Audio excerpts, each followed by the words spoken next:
علم دین کی فضیلت۔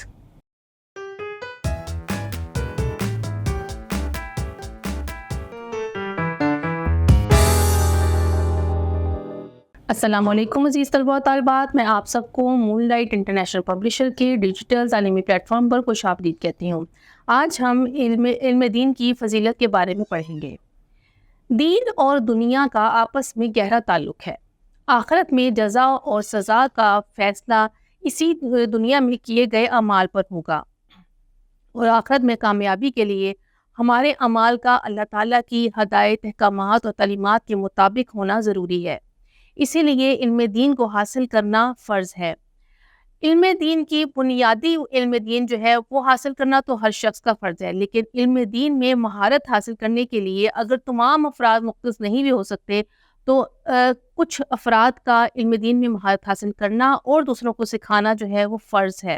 جیسے کہ سورہ جمعہ میں اللہ تعالیٰ کا ارشاد ہے کہ اور کیوں نہ نکلے ان میں سے چند افراد کہ وہ دین کا علم سیکھیں اور اپنی قوم کو ڈرائے جب وہ ان کے پاس واپس جائیں تاکہ وہ گناہوں سے بچے۔ تو اس آیت سے یہ ثابت ہوتا ہے کہ دین کا علم حاصل کرنا کچھ افراد کے اوپر فرض ہے۔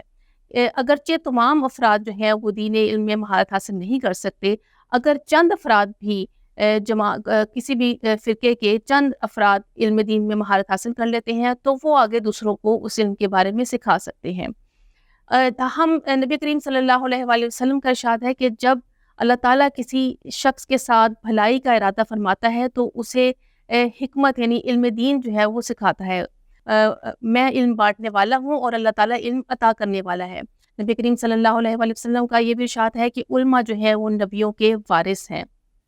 حضرت ابن عباس رضی اللہ تعالیٰ عنہ نے سے روایت ہے کہ نبی کریم صلی اللہ علیہ وآلہ وسلم نے انہیں 2 مرتبہ حکمت عطا کیے جانے کی دعا فرمائی۔ نبی کریم صلی اللہ علیہ وآلہ وسلم کا ارشاد ہے کہ ایک جو فقیہ عالم ہے وہ 1000 عابدوں کے مقابلے میں اکیلا شیطان کے مقابلے میں حاوی اور بھاری ہے۔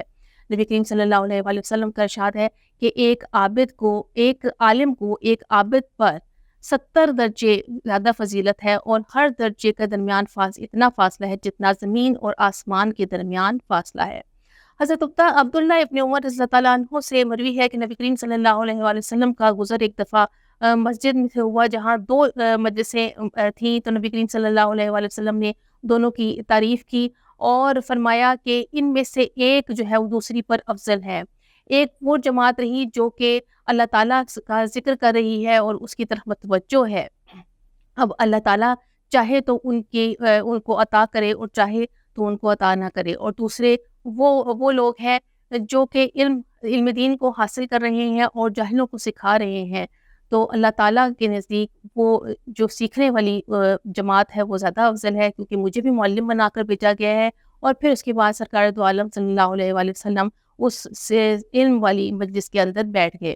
نبی کریم صلی اللہ علیہ وآلہ وسلم کا ارشاد ہے کہ اللہ تعالیٰ کو علم دین سیکھنا جو ہے وہ نماز، روزہ اور حج اور جہاد سے زیادہ جو ہے وہ پسند ہے۔